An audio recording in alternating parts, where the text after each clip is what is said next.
ان کو ایک ایک مہینہ شہر سے دور دراز کے فارم ہاؤس پہ لے جا کر مارا پیٹا گیا، مگر بعد میں جب CBI نے تحقیقات لی تو معلوم ہوا کہ کرنے والے کوئی اور تھے، اور اسیم آنند کو گرفتار کیا گیا۔ دوسرے ایسے تنظیموں سے وابستہ ان کو گرفتار کیا گیا۔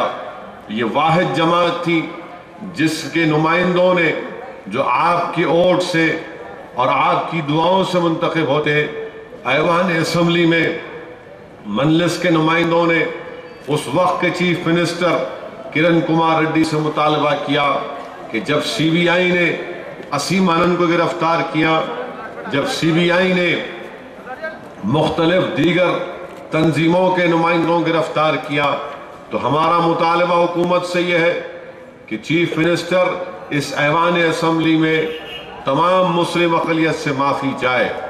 مجلس کی پرزور نمائندگی پر رکن اسمبلی اور مجلس کے قائد مقننہ کی نمائندگی پر کرن کمار ریڈی نے ایوان اسمبلی اٹھ کر کہا کہ ہاں ہم سے غلطی ہوئی ہے۔ ہم نے نہ صرف معافی کا مطالبہ کیا بلکہ حکومت سے کہا کہ تمہارے زبانی الفاظ معافی کے ادا کرنے سے معاملہ طے نہیں پائے گا۔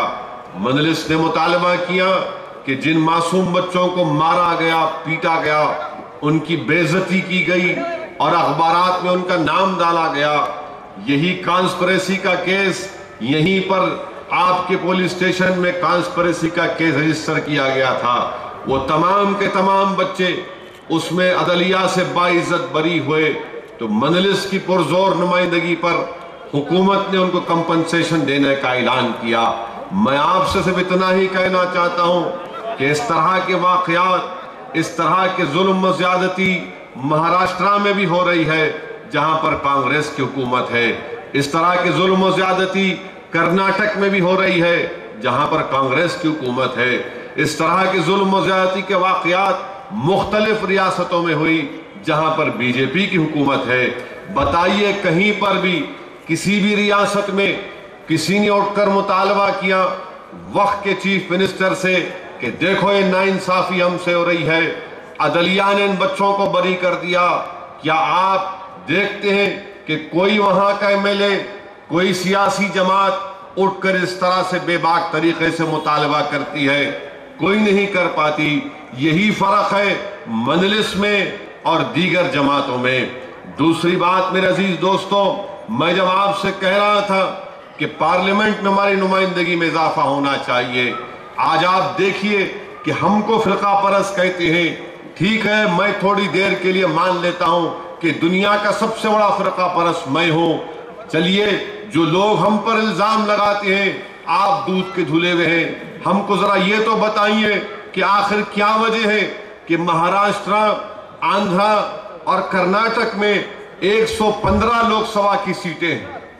مہاراشٹرا، آندھرا اور کرناٹکا میں 115 لوک سبھا کی سیٹیں ہیں، اور 2009 کے لوک سبھا کے انتخابات میں صرف ایک ہی مسلم اقلیت کامیاب ہوتا ہے، وہ آپ کے سامنے میں کھڑا ہوا ہوں۔ تو فرقہ پرست نہیں میرے بھائی، یہ تھالیاں مارنے کی نہیں، یہ تھالیاں مارنے کی یا چیخیں مار کر اس بات کو داد دینے کی بات نہیں ہے، بلکہ یہ ہم تمام کو دعوت فکر دینے کے لیے کہہ رہا ہوں۔ میں یہ بات اس لیے کہہ رہا ہوں کہ جو لوگ ہم کو فرقہ پرست کہتے ہیں، میں ان کو بھی دعوت فکر دے رہا ہوں کہ آپ ہم کو گالی دیتے، ہم کو الزام لگاتے، ٹھیک ہے، مگر آپ ذرا یہ بھی تو اپنے گریبان میں جھانک کر دیکھ لو کہ مہاراشٹرا میں ایک بھی منتخب نہیں ہوتا، کرناٹک میں آپ ایک بھی منتخب نہیں کرتے، جب سرزمین دکن کے غیور لوگ اور باشعور لوگ اور پروردگار سے ڈرنے والے یہ لوگ اگر اپنے نمائندوں کو منتخب کرتے تو ساری دنیا کہتی ہے فرقہ پرستی ہے۔ فرقہ پرستی یہ نہیں ہے کہ آپ نے مجلس کے نمائندے کو کامیاب کیا، فرقہ پرستی یہ ہے کہ مہاراشٹرا سے ہم کو کامیاب نہیں کرنا، فرقہ پرستی یہ ہے کہ کرناٹک سے ہم کو کامیاب نہیں کرنا۔ یقیناً ہم سب کو ووٹ دیتے، مگر جب ہمارا معاملہ آتا یا دلتوں کا معاملہ آتا تو سب پیچھے ہٹ جاتے۔ یہ فرقہ پرستی ہے، یہ فرقہ پرستی ملک کی ترقی کو روک رہی ہے۔ اگر اس کا خاتمہ کرنا ہے تو تو میں ان تمام سیکولر ذہن رکھنے والے لوگوں کو دعوت فکر دیتا ہوں، میں ان کو دعوت دیتا ہوں، میں ان دلت قائدین کو دعوت دیتا ہوں کہ آئیے آپ مجلس کو مضبوط کریے۔ ہم کسی مذہب کے خلاف تھے، نہ ہے، نہ کبھی رہیں گے انشاءاللہ تعالی۔ ہماری لڑائی ہندوستان کی پارلیمانی جمہوریت کو مضبوط کرنے کی لڑائی ہے۔ اگر میں کھڑے ہو کر یہ کہتا ہوں کہ ہاں ہم نریندر مودی کے خلاف ہیں تو یقیناً یہ میرا بنیادی حق ہے۔ ہندوستان کے دستور کی دفعہ 19 جو ایک بنیادی حق ہے، فنڈامنٹل رائٹ ہے، فریڈم آف ایکسپریشن ہے، وہ مجھے اس بات کی اجازت دیتا ہے، کھل کر دیتا ہے کہ میں نریندر مودی پر تنقید کروں، میں اس کے غلط کارناموں کو کھول کھول کر عوام کے سامنے بیان کروں، اور مجھے کوئی نہیں روک سکتا۔ یہ فرقہ پرستی نہیں ہے۔ اگر میں کہتا ہوں کہ آنے والے انتخابات میں میں نہ صرف آپ سے مخاطب ہوں بلکہ جہاں تک میری آواز جاتی ہے میں ان لوگوں سے مخاطب ہوں، میں ان کے دلوں کو سے مخاطب ہوں، میں ان کے شعور کو، ان کے ضمیر کو جوڑ کر کہہ رہا ہوں کہ کیا اس ملک کا، ہندوستان ایک عظیم ملک ہے میرے دوستو، دنیا کی کسی جگہ پر، کسی خطے پر ایسا ملک آپ کو نہیں ملے گا۔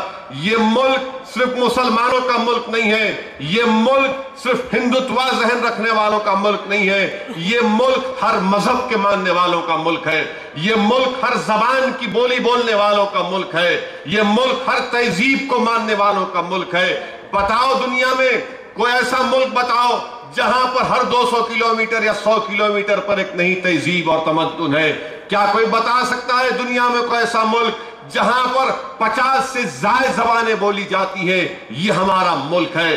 ہندوستان کو اگر مضبوط کرنا ہے تو یہ تہذیبوں کو، ان زبانوں کو، ان مذہبوں کو پر چلنے والے لوگوں کو مکمل آزادی ملنی چاہیے، مگر یہ کام آر ایس ایس اس پر یقین نہیں کرتی۔ آر ایس ایس کیا کہتی ہے کہ نہیں، یہاں پر ایک ہی مذہب ہوگا، یہاں پر ایک ہی تہذیب ہوگی، یہاں پر ایک ہی تمدن ہوگا، یہاں پر ایک ہی یونیفارم سول کوڈ ہوگا۔ مجلس اس کی خلاف مخالفت کرتی ہے۔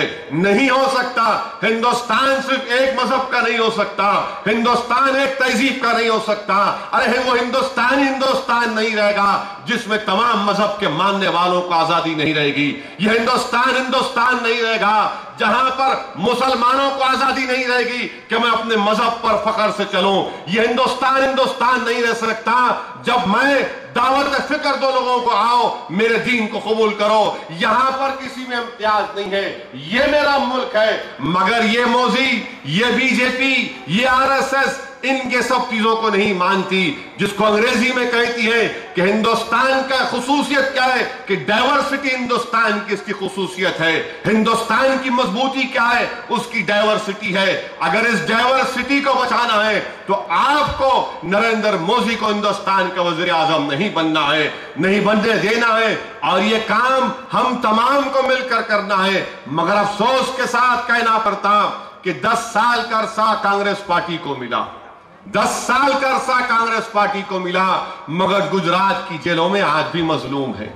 گجرات کی سرزمین پر جن لوگوں کی جانوں کو لوٹا گیا، گھروں کو لوٹا گیا، جن کو مارا اور پیٹا گیا، وہ آج بھی انصاف کے لیے بھیک مانگ رہے ہیں، وہ آج بھی انصاف کے لیے بھیک مانگ رہے ہیں۔ ارے اقتدار آپ کے پاس تھا، آپ نے کیا کیا بتاؤ؟ کیسے تم نے روکا مودی کو؟ تم نہ روک سکے، نہ اس کو سیاسی طور پر شکست دے سکے۔ آپ کے پاس اقتدار، اور 3 مرتبہ وہ الیکشن جیت گیا۔ آج ذکیہ جعفری نوجوانوں، ایک 75 سال کی بوڑھی ہم تمام کو حوصلہ دے رہی ہے۔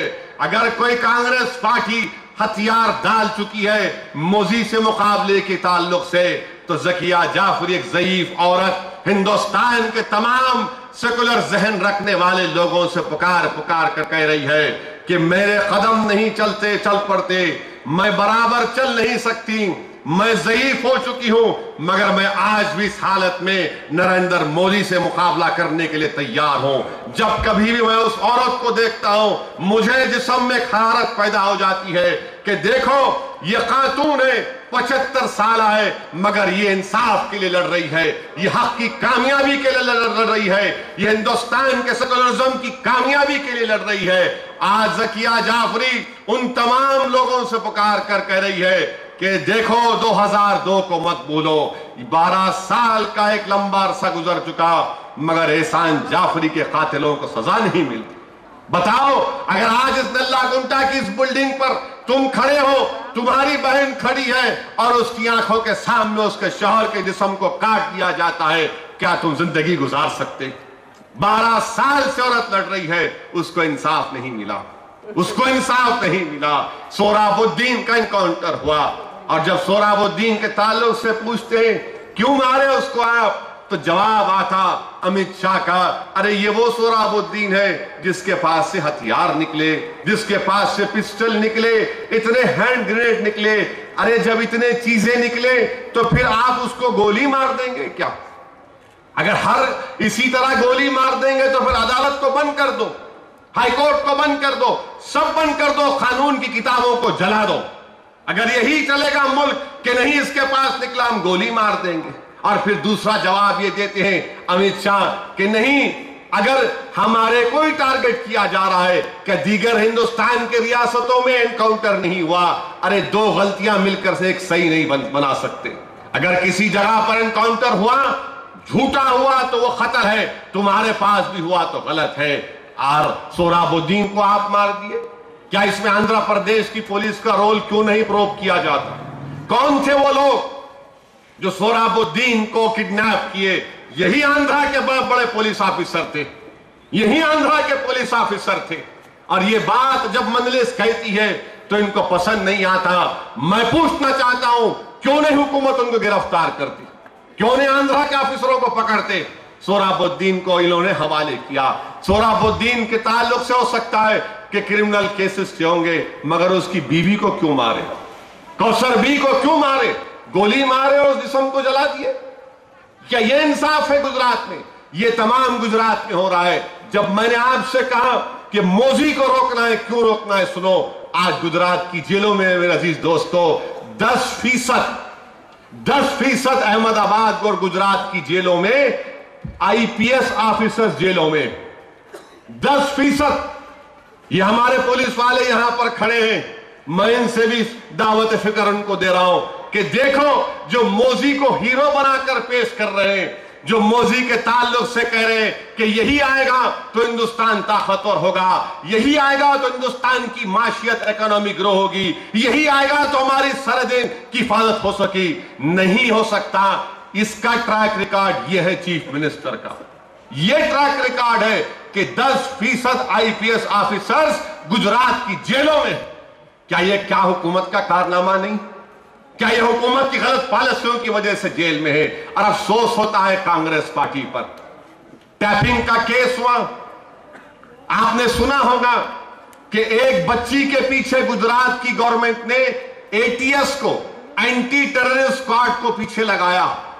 نریندر مودی صاحب تھے، کون تھے نہیں معلوم، مگر ریکارڈنگ میں بات تو یہ آ رہی ہے کہ صاحب بول رہے کہ محترمہ کہاں پر گئی دیکھو، صاحب بول رہے کہ محترمہ آئس کریم کھا رہی یا نہیں کھا رہی، صاحب بول رہے کہ پلین میں بیٹھے نہیں بیٹھے۔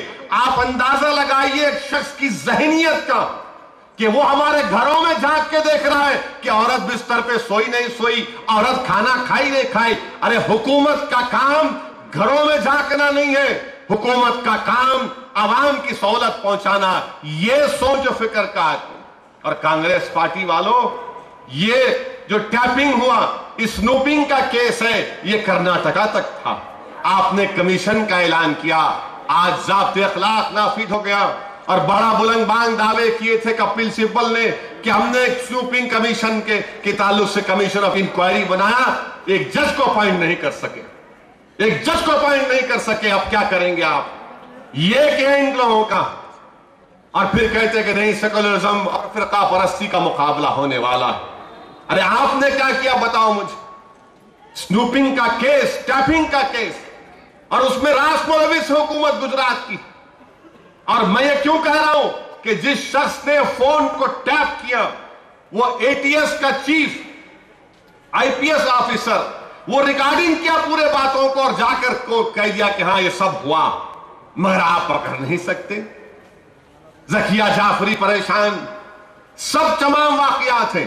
مایا کوٹانی آپ اندازہ لگائیے گورننس کی بات بی جے پی کرتی ہے کہ ہندوستان میں گورننس کو اچھا کریں گے. ٹھیک ہے کری آپ, اچھی بات ہے, مگر ہم کو یہ تو بتاؤ نریندر مودی کہ تم نے گورننس کی تم بات کرتے, جس عورت کے خلاف قتل کا مقدمہ, جس کے تعلق سے کورٹ میں پولیس نے چارج شیٹ ڈالا کہ اس کی موجودگی میں نروڑا پاٹیا کی تمام دکانوں کو جلایا گیا, اس کی موجودگی میں لوگوں کی گردنوں کو مارا گیا, اس کی موجودگی میں انصاف کا قتل ہوا, آپ اس کو کیبنٹ میں لیتے, آپ اس کو کیبنٹ میں لیتے, مایا کوڈنانی کو کیبنٹ میں لیتے گجرات میں.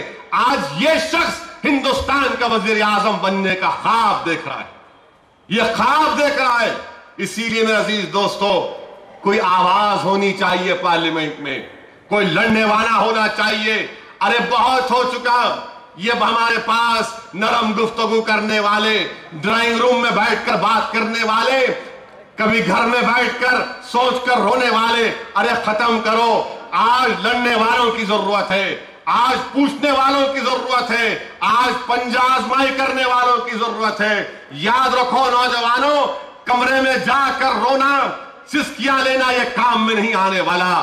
یاد رکھو میرے بزرگوں, صرف نماز پر دعا کر کے آنسو بہانا یہ کام نہیں ہے. تاریخ گواہ ہے کہ ہاں ہم نے آنسو بھی بہائے, اور وقت پڑا تو دندان مبارک کو بھی شہید ہونا پڑا, وقت پڑا تو نواسوں کو گردن کٹانا پڑا. یہ تاریخ ہے. کیونکہ دنیا کیا مطالبہ کرتی ہے؟ دنیا یہ مطالبہ کرتی ہے کہ تمہارے دعاؤں کو آزما کر دیکھو. میں آج تم سے کہہ رہا ہوں نوجوانوں, آج تم کو اور ہم کو مل کر اس ملک کو بچانا ہے, اس ملک کو بچانا ہے. یہ بی جے پی, آر ایس ایس, یہ بڑی بڑی باتیں کرنے والے, اس کی اکنامک پالیسی کیا ہے مودی کی؟ اس کی پارٹی کہتی ہے بی جے پی کہ ہم ریٹیل میں ایف ڈی آئی کے قائل نہیں ہے, مودی کہتا ہے کہ میں ریٹیل میں ایف ڈی آئی کا قائل ہوں. ان کے پاس متضاد باتیں ان کی. پھر بی جے پی بولتی کہ نہیں کارپوریٹ کرونی کیپٹلزم ہے. نیا آؤٹ لک میگزین اٹھا کے پڑھی آپ, اڈانی گروپ کا چیئرمین کہاں سے کہاں تک پہنچ گیا. جب سے مودی چیف منسٹر بنے اڈانی کا فائدہ ہی فائدہ ہو گیا. یہ کیسے فائدہ ہو گیا بھائی, کہاں سے ہو گیا؟ اور پھر گجرات میں وہ گئے تھے عام آدمی پارٹی کے لیڈر, میں دیکھا ٹی وی پر, انہوں نے پوچھا کسی عورت سے کہ کیا تمہارے پاس پانی آتا؟ تو اس نے کہا گندا پانی آتا. کیا یہ گجرات کا ڈیولپمنٹ ہے؟ کیا یہ گجرات کا ڈیولپمنٹ ہے؟ کیا یہ بات سچ نہیں ہے کہ گجرات میں قانون پاس کیا گیا جس کو گورنر نے سائن نہیں کیا, مگر قانون یہ تھا, کیا قانون پاس کیا گیا؟ یہی نریندر مودی چیف منسٹر ہے کہ اگر کسی کو اپنا مذہب تبدیل کرنا ہے تو گورنمنٹ سے پرمیشن لینا. یہ تو ہندوستان کا فنڈامنٹل رائٹ ہے, رائٹ ٹو ریلیجن ایک فنڈامنٹل رائٹ ہے. کیا گجرات میں قانون نہیں بنایا گیا؟ یہ اور بات ہے کہ گورنر نے اس کو روک دیا. یہ مودی کی حکومت میں ہوا. کیا یہ بات جھوٹ ہے کہ احمد آباد میں اگر میں اپنا گھر بیچنا چاہتا ہوں تو مجھے حکومت سے پرمیشن لینا پڑے گا؟ یہ بار بار باتیں کرتے کہ نہیں گجرات میں آ کے دیکھو 12 سال میں فساد نہیں ہوا. جھوٹ ہے.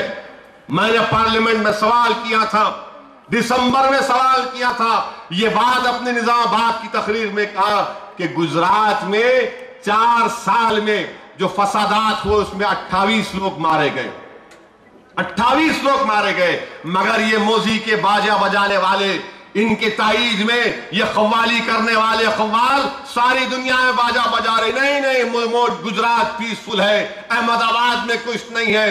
ارے احمد آباد اگر پیسفل ہے, اگر یہ لوگ کہتے ہیں کہ مقلیتوں کے خلاف نہیں ہے, تو زکیہ جعفری سے کیوں نہیں ملاقات کرتے؟ کیوں نہیں ملاقات کرتے زکیہ جعفری سے؟ اور خود حیدرآباد کے ہمارے 18 بچے ہرین پانڈیا کے جھوٹے قتل کے الزام میں 5.5 سال 6 سال احمد آباد کی جیلوں میں رہنا پڑا ان کو. کیا یہ ہمارے سامنے نہیں ہے؟ کیا ہم اس کو بھول جائیں گے؟ میرے عزیز دوستو, پھر ہندوستان کا وزیر اعظم جو بننے کا خواب دیکھ رہا ہے, اس کی علمی قابلیت کیا ہے؟ یہ کہتا ہے کہ الیگزینڈر نے بہار پر حملہ کر دیا تھا. اس کی اتنی علمی قابلیت ہے, اتنا بڑا انٹلیکچوئل ہے یہ.